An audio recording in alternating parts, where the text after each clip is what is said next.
गाय। भारत दुनिया का एकमात्र देश है जो गाय के प्रति इतना प्रेम रखता है कि वह इस जानवर को माता यानी माँ का दर्जा देता है। सामान्य रूप से आप भारत के किसी भी छोटे बड़े या किसी गांव में भी आप गौ माता बोलकर सुबह सुबह गाय को रोटी खिलाते लोग मिल जाते हैं। इसका कारण भारतीय संस्कार और परंपराएं है जो आदिकाल से पीढ़ी दर पीढ़ी भारत संभाले हुए है। माना जाता है कि प्रत्येक हिंदू परिवार अपने खाना बनाने से पहले एक रोटी गाय की जरूर बनाता है और ये आश्चर्य की बात नहीं। इसे लेने गाय घर द्वार पर हर रोज आती है। यह तो हुई दिनचर्या की बात। इसके इतर गाय से जुड़े अनेक ऐतिहासिक किस्से और मान्यताएं हैं जो समाज में अपने ढंग से गाय के महत्व को बताते हैं। गाय से संबंधित हिंदू कथाओं में सबसे पहले गाय का वर्णन समुद्र मंथन के समय मिलता है, जब मंथन के दौरान कामधनु गाय निकली थी जो ऋषिगणों को मिली। भगवान शिव के साथ गाय नर रूप में नंदी सामान्य रूप से कहा जाता है, जो शिव के वाहन के साथ साथ शिव के भगत भी है। एक और अन्य प्रमुख भगवान श्री कृष्ण को तो गवाला कहा जाता है, क्योंकि उनका जन्म भले ही कारागार में हुआ लेकिन उनका पालन नंद जी ने किया और गाय यशोदा माता की गायों के साथ उनका पालन पोषण हुआ। कृष्ण स्वयं भी गाय को चराने जाया करते थे और गाय के प्रति उनके प्रेम को इसी बात से माना जा सकता है। गाय के प्रति स्नेह रखना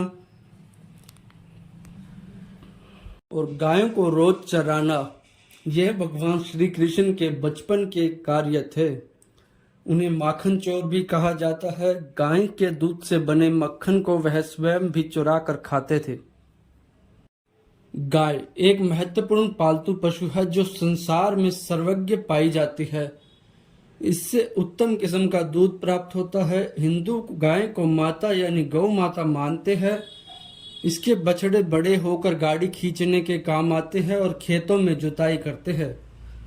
भारत में वैदिक काल से ही गायों का महत्व रहा है। आरंभ से आदान प्रदान की वस्तु या विनिमय आदि के माध्यम के रूप में उपयोग होता था।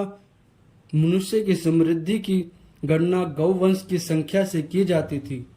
हिंदू धार्मिक दृष्टि से भी गाय को पवित्र मानते हैं तथा इसकी हत्या को महापाप के रूप में समझते हैं।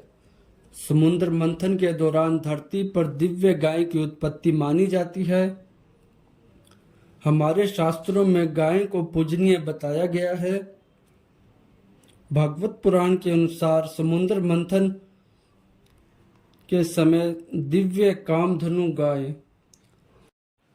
गाय के शारीरिक विवरण में गाय सुंदर कोबड़ वाली होती है। इसकी पीठ और गर्दन के नीचे त्वचा का झुकाव होता है। साहिवाल प्रजाति इसका मूल स्थान पाकिस्तान में है।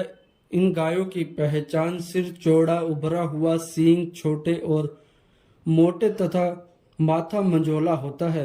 भारत में इसके मिलने का स्थान राजस्थान, बीकानेर, गंगानगर, पंजाब और रावी नदी के आसपास का एरिया माना जाता है। सिंधी इसका मुख्य स्थान सिंध है। हिंदुस्तान क्षेत्र में इसे बलोचिस्तान के पास भी देखा जाता है। शारीरिक पहचान रंग बेदामी, गेहुआ और शरीर लंबा चौड़ा होता है। काकरेज गाय कच्छ और अहमदाबाद, रणथंभौर में मिलती है। वैसे ये काठियावाड़ी और बड़ौदा, सूरत में भी मिलती है। इसका रंग रुपहला भूरा होता है, भूरे और काले के बीच में रहता है। गाय का व्यवसायीकरण। आज हम गाय के दूध को प्रतिदिन पीते हैं। इसकी पूर्ति करने का काम हमारे डेयरी वाले करते हैं, जो न केवल दूध बल्कि पनीर, घी, क्रीम और लस्सी, बटर आदि का उत्पाद भी करते हैं। कुछ व्यापारी गायों का व्यापार लाभ के लिए करते हैं तो कुछ विक्रेता इसे मांस के लिए खरीद बेच करते हैं।